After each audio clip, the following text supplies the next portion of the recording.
আসসালামু আলাইকুম এভরিওয়ান। বহুরূপী ভালোবাসা গল্পের 6 নম্বর পার্ট।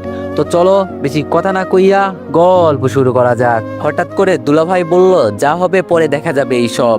দুলাভাই পিস্তলটা হাতে নিয়ে বলল, এটা আমি নিয়ে গেলাম, আমার দোকানে রেখে দিব, যদি কোনো দরকার পড়ে।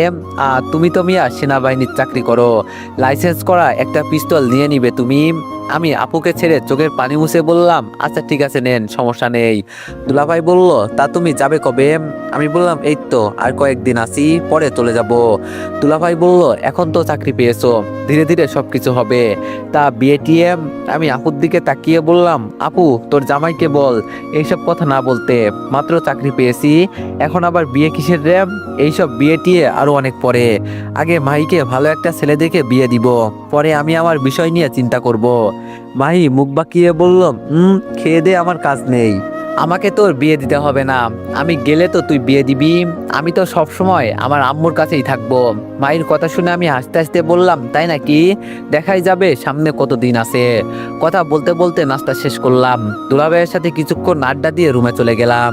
রুমে গিয়ে বিছানায় মাথা দিয়ে শুয়ে আছি, তখন আপু রুমে ঢুকলো। আপুকে দেখে বসে বললাম, কিছু বলবি কি আপু? আপু নতুন একটা আইফোন আমার হাতে দিয়ে বলল, এটা তোর জন্য নিয়ে আসছি।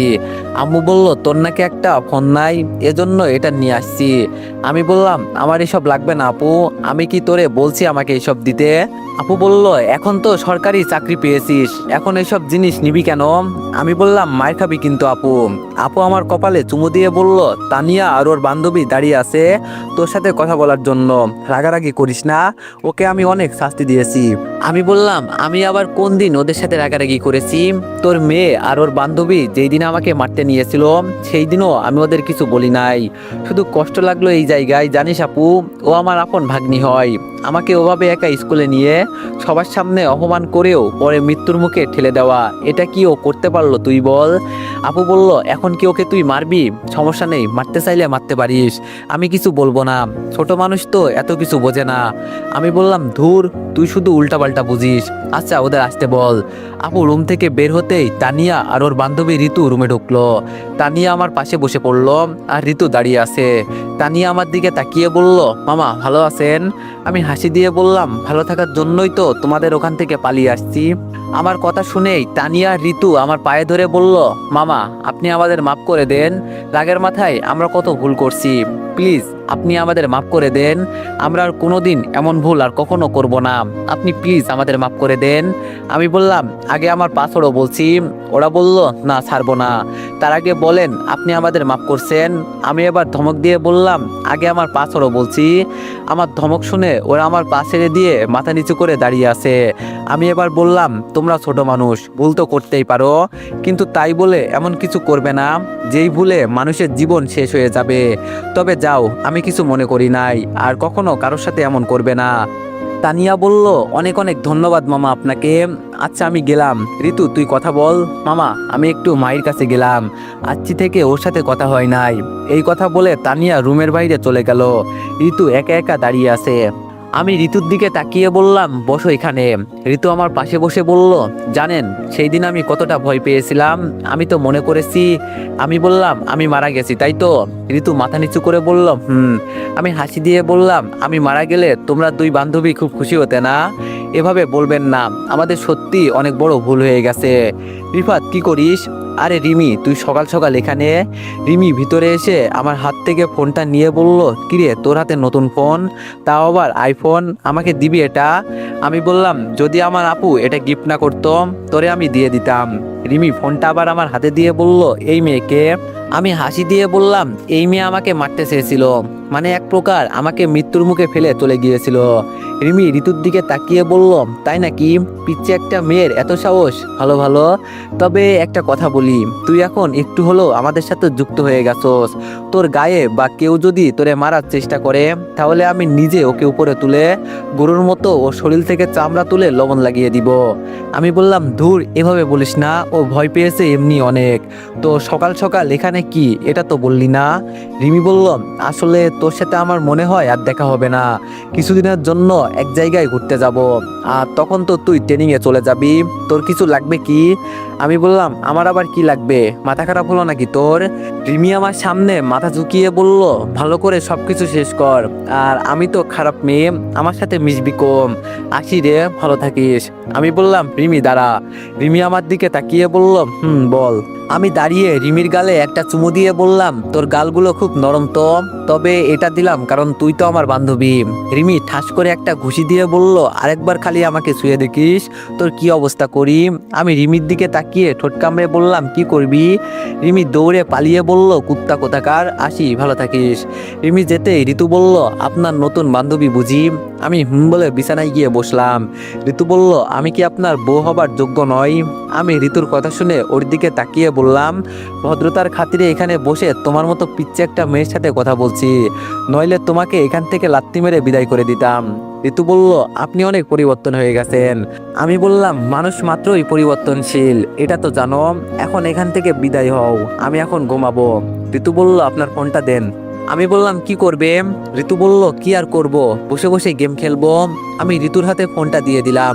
ঋতু চলে যাওয়ার পর আমি ঘুমিয়ে গেলাম। রাতে এমনিই বেশি ঘুমাতে পারি নাই। দেখতে দেখতে আপুরাও চলে গেল। আর আজকে আমি রেডি হয়ে গেলাম, কারণ আজকে থেকে আমার ট্রেনিং শুরু। সবার কাছ থেকে বিদায় নিয়ে আমি আমার গন্তব্যের উদ্দেশ্যে রওনা দিলাম। জানি না সামনে কি আছে, তবে আজকে থেকে হয়তো আমি নতুন কিছু দেখতে পারবো বা নতুন কিছু শিখতে পারবো। তো গায়েস, একটা জায়গায় ভুল হয়েছে। আসলে বাড়িওয়ালার মেয়ের নাম রিমি না, রিয়া হবে। আর মেজর যেই মেয়েটি ছিল তার নাম রিমি। হঠাৎ রাস্তায় রিমি ম্যাডামকে দাঁড়িয়ে থাকতে দেখলাম। তিনি দাঁড়িয়ে কার সাথে যেন কথা বলছেন, আর তার চারপাশে সেনাবাহিনী ঘিরে আছে। তবে রিমি ম্যাডাম যখন কথা বলে তখন তার চোখে মুখে কেমন যেন রাগের একটা ভাব থাকে। তবে রাস্তায় তাকে আর বেশি দেখতে পাই নাই। ট্রাফিক জ্যামে গাড়ি থেমেছিল, এখন আবার গতিতে চলছে। আমি চুপচাপ বসে আছি, তবে এইটুকু চিন্তা করছি, মানুষের জীবন কখন যে পাল্টে যায় এটাই বলা যায় না। আজকে আমার ট্রেনিংয়ের সময় শেষ হয়ে গেল। সম্পূর্ণভাবে আমি আমার ট্রেনিং শেষ করলাম। তবে এখানে আমার একটা ছেলের সাথে ভালো পরিচয় হয়েছে এবং বন্ধুত্ব হয়েছে। ছেলেটার নাম রবিন, আমাদের সাথেই সবকিছু শেষ করছে। আজকে শুনলাম সেনাবাহিনীর মেজর মিস রিমি চৌধুরী আসবেন আমাদের উদ্দেশ্যে। তিনি হয়তো কিছু বলবেন, কারণ আজকে থেকেই আমরা চাকরিতে জয়েন করব।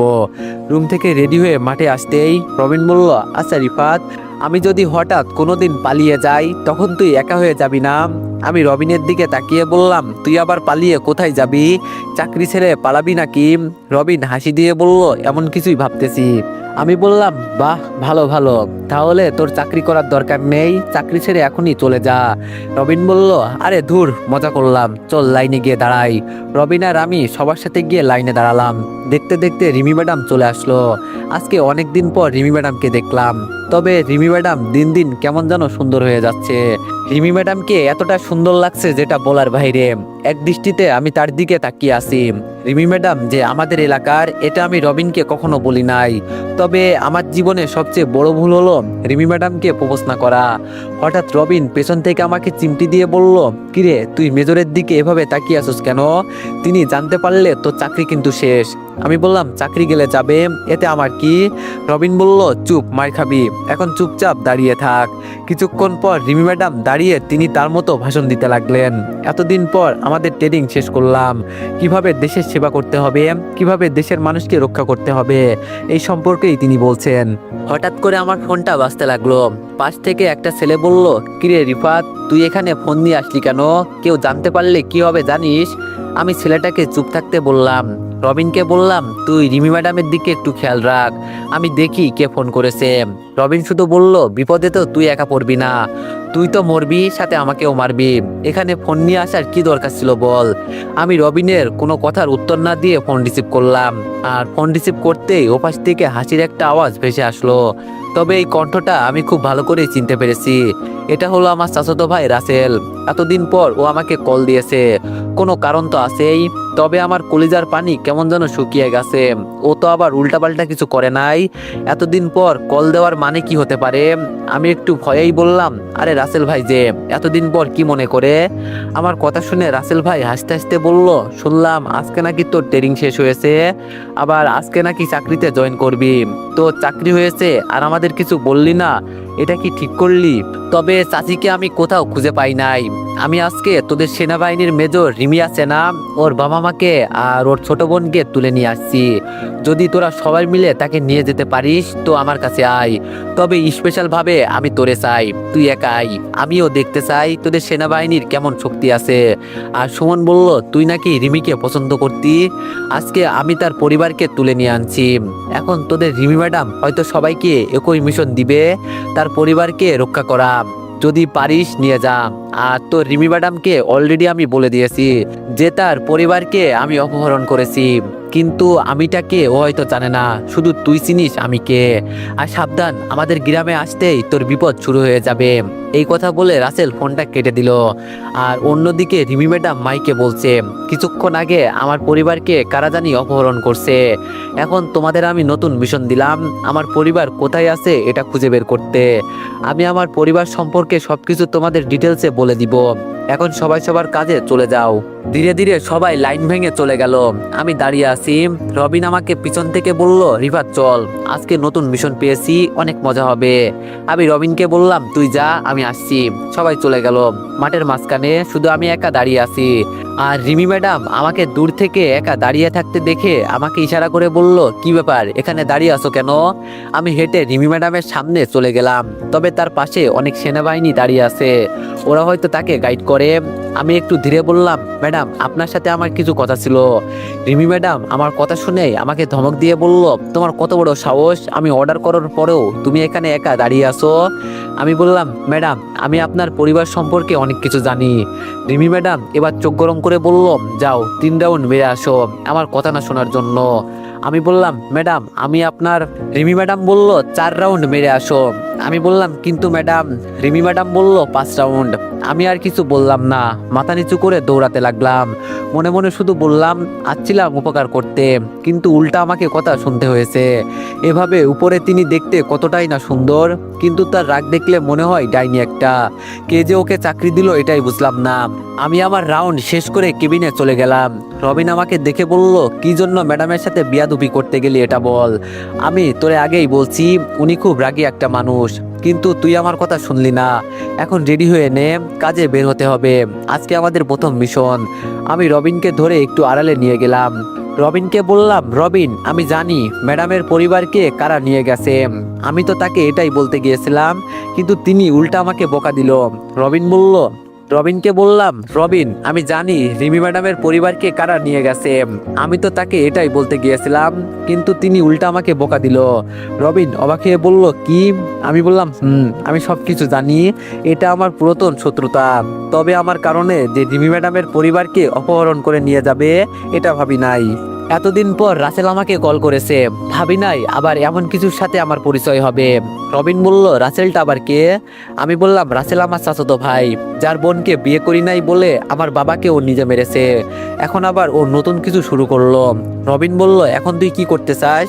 আমি বললাম, আমি একাই যাবো এই মিশনে, তুই একটু এই দিকটা সামলে নিস। রবিন বলল, রিফাত ম্যাডামের অনুমতি নাই, তুই একা গেলে ঝামেলা হয়ে যাবে।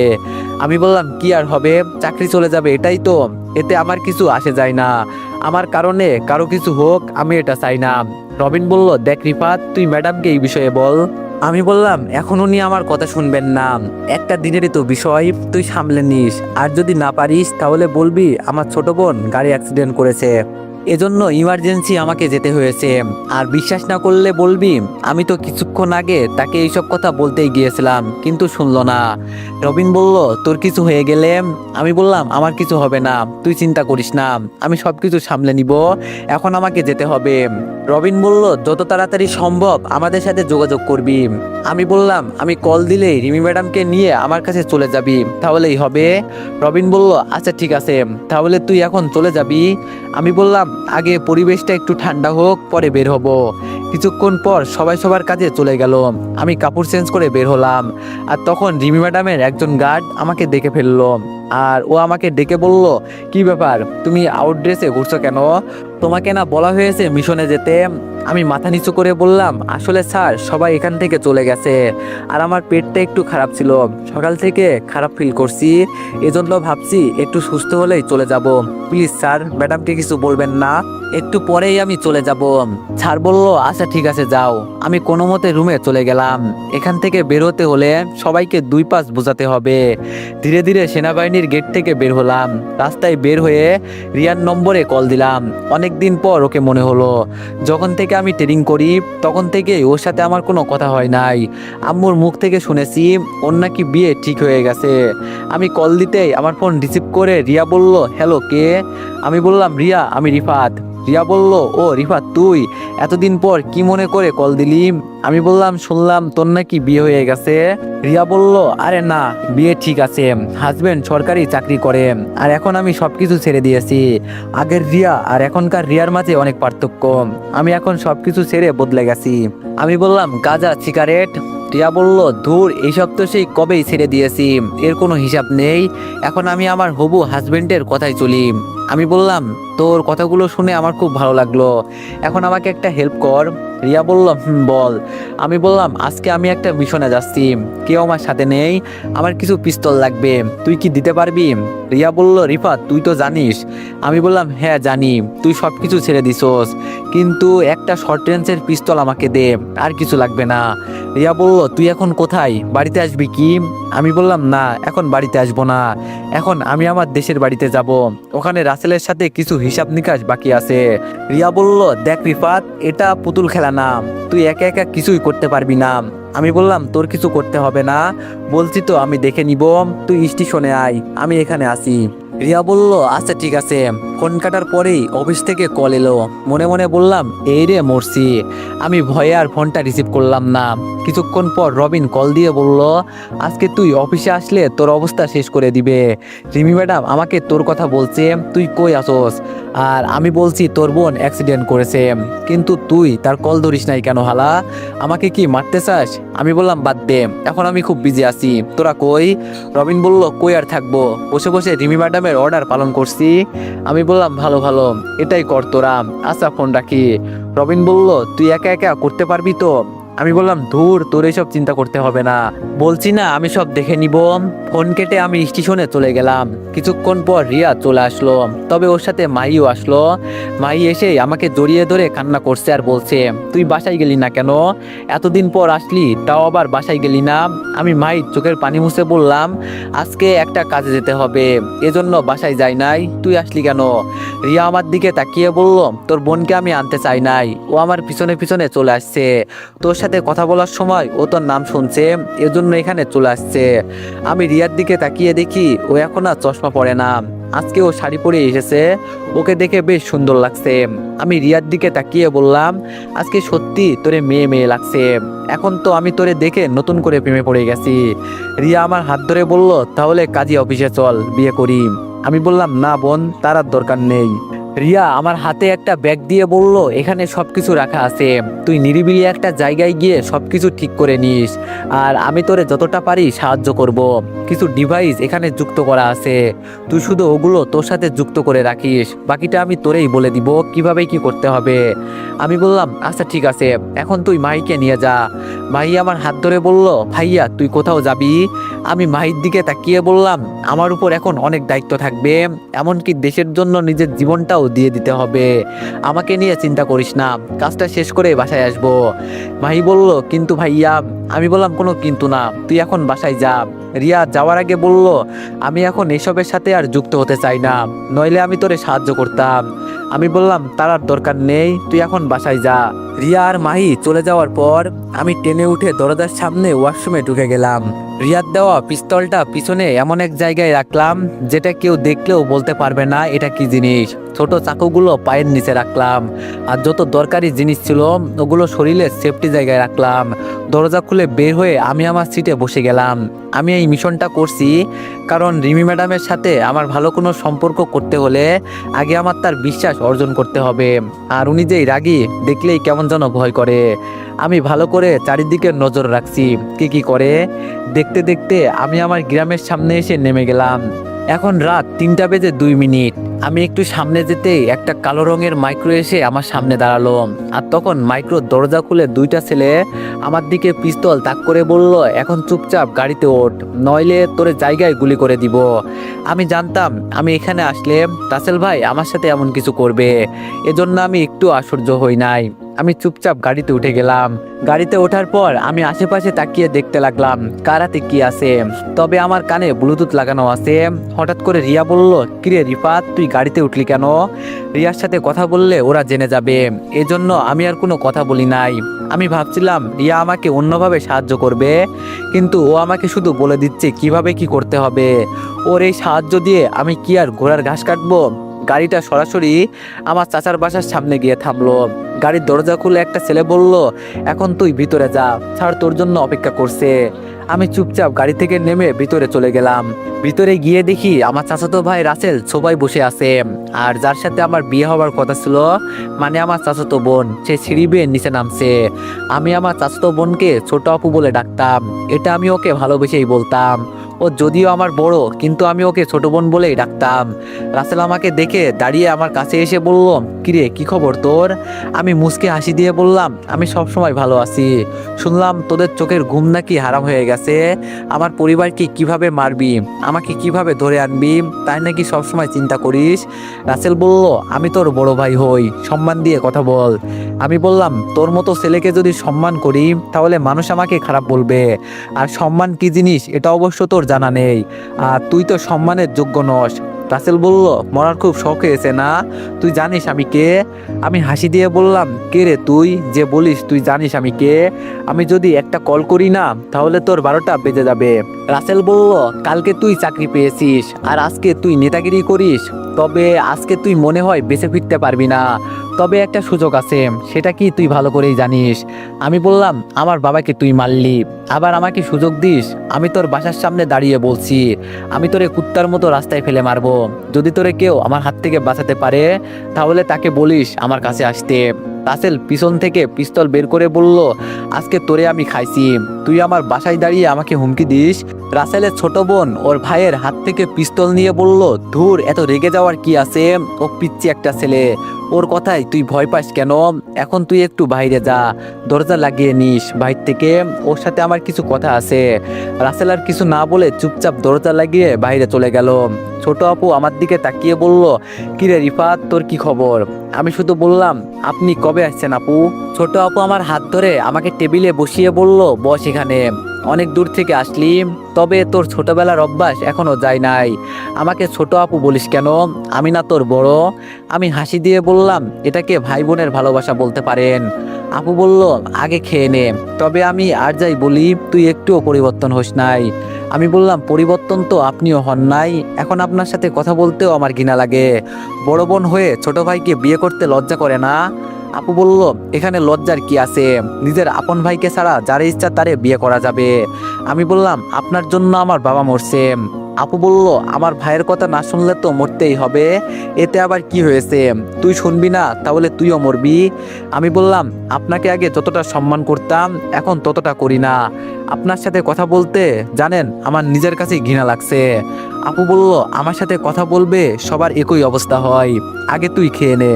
আমি বললাম, আপনাদের দেওয়া খাবার আমি খাবো, এটা কিভাবে চিন্তা করলেন? খাবারের সাথে যে বিষ মিশানো নেই এটা আমি বিশ্বাস করব কিভাবে? ছোট আপু চেয়ার ছেড়ে উঠে আমার সামনে টেবিলের উপর পা দুলিয়ে আমার মুখোমুখি হয়ে বসে বলল, আমাকে তোর বিশ্বাস হয় না? আপুর মুখোমুখি হয়ে আমি বললাম, আপনাকে যদি পারতাম জায়গায় গুলি করে মারতাম। নষ্ট মেয়ে কোথাকার, লজ্জা করে না লিঙ্ক ভাইরাল করতে? লজ্জা শরমের মাথা খেয়েছেন, আবার দেশে আসছেন। আমি যদি পারতাম না তাহলে তোর মুখে মুতে দিতাম শালিম। আপু বলল, বাবা এত তাড়াতাড়ি তোর মুখের ভাষা খারাপ হয়ে গেল? আমি বললাম, খারাপের দেখলি কি? আমার কথা শুনে ছোট আপু হাসতে হাসতে বলল, শুধু তোরে একটা পর্ন সাইডের কথা বলে দিই। এই কথা বলে ছোট আপু ফোনটা নিয়ে আমার সামনে ধরে বলল, এখানে যাবি, আর এই যে দেখ, এই সবগুলো ভিডিও আমার। বিদেশে গিয়ে শুধু পর্ন ভিডিও তৈরি করেছি, অতটা কষ্ট করে লাভ আছে বল? একটা পর্ন ভিডিও তৈরি করলে 1000 কোটি টাকা চলে আসে। আমি ছোট আপুর মুখে থুতু দিয়ে বললাম, সিসি, তোরে তো আমার আপু বলতেও লজ্জা হচ্ছে।